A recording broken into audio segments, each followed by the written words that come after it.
Ever feel like you're diving well, but somehow the goals keep sneaking in? Chances are it's not your hands, it's not your reactions, it's your footwork. In today's video, I'm going to show you the 2 key techniques every good goalkeeper needs. And if you stick with me, I've got 5 super simple drills to help you move quicker, get set faster, and actually make those saves you've been missing. Let's start with the side shuffle. Now, I know it sounds super simple, and yeah, it kinda is. But even though every keeper learns it early, a lot of us still get it wrong. And mistake number 1, you're leading with the wrong leg. Let's say that you're moving to your right, and if you start by dragging your left leg across first, your stance gets too narrow, and when your feet are too close together, you try to dive, and yeah, no, it's impossible. So instead, always lead with the leg that you're moving towards. So if you're going right foot first, and if you're going left foot first. I know it sounds super tiny, but it makes a massive difference. Now, mistake number 2, you're taking massive steps, and I get it, big steps feel fast, it feels like you're flying across your goal, but actually, they take more time, they mess up your balance, and make it a lot harder to react. What you want is short, sharp, controlled steps, quick little movements that keep you balanced and ready to dive at any moment.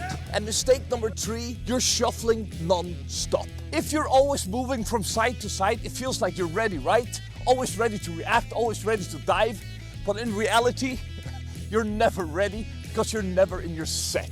Which means when the shot comes, you're still moving, you're off balance, and yeah, you got no chance of saving it. So here's what you gotta remember. You only move when the ball moves, but the second the striker gets control and it looks like they're about to shoot, you stop, plant your feet, and get set. Even if you're a little out of position, because being set, that gives you a real chance of making the save, and not being set, well, you might as well be jumping on a trampoline. Fix these 3 mistakes and your shuffles will feel sharper, quicker, and way more in balance. And don't worry, I'll show you exactly how to train all of this in the drill section coming up, so don't go anywhere. Alright, so that's the side shuffle sorted. It keeps you balanced, it keeps you light, and it's perfect for those little movements around your goal. But sometimes it's just not fast enough, like when the ball is played across your box and you got loads of ground to cover. If you try to shuffle all the way across, yeah, forget it. You're never getting to those back post headers. That's when you need the crossover.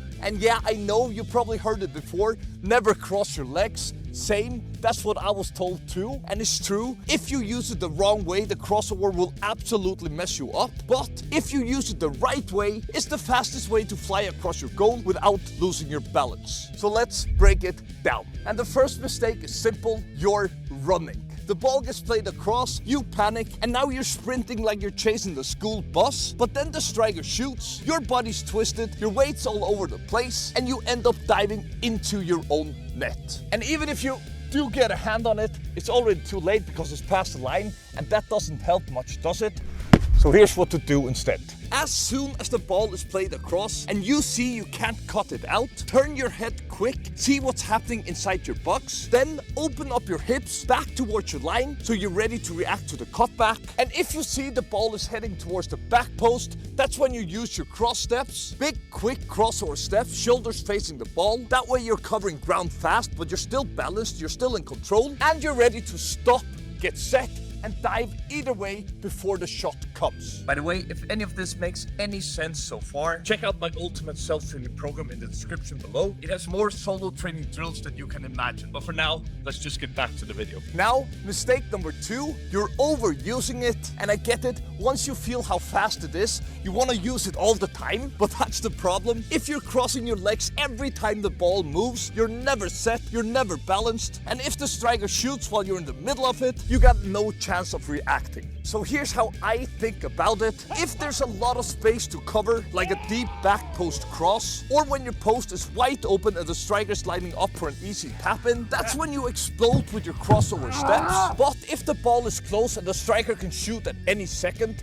forget the crossover, just use your sidestep, be ready, get set, and make the save. Alright, so that's the 2 main techniques, and all the way keepers messed them up. But let's be real, just knowing the techniques doesn't mean you're actually gonna use them in a game. That's why I'm gonna give you a few of my favorite footwork drills to help you lock them in, and if that sounds good, let's get into it. And the first one is super simple. Set up a line of cones simulating approximately how you move across your goal. Now shuffle, and every time you hit a cone, you stop, get set, and then explode again to the next cone. This drill teaches you not only how to move fast, but also to stop, get set fast, which is really important. Alright, drill 2, same setup, but instead of shuffling, we're using the crossover. Start in your set position again, then take one quick crossover step, then stop fast and get set again. It might not be the most game realistic drill because you don't want to use your crossover when you're moving short, but it's perfect for learning how to explode into a crossover, then stop, get set and get balanced again. Now drill 3 is all about forward and backward speed. Still the same cone setup, but this time we start in the middle. We sprint to a cone, stop, get set, then back pedal quick to where you started. And very important, when you back pedal, keep your weight forward so you're always ready to stop, get set and make the save. Drill 4 is all about covering ground fast. And a very simple cone setup. You only need 2 cones, one at your near post and one at your far post. And you start at one post, then use 2 quick cross steps to get across to the other, get set, and then go back again. It's simple, but it's exactly the movement you'll use for those far post saves. Alright, drill 5, and this one puts everything you learned today together.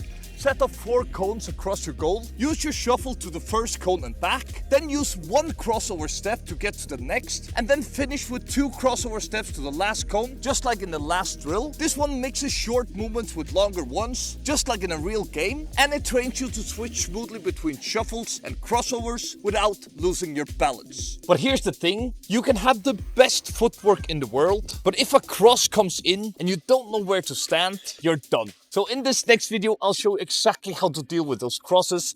I'll see you there.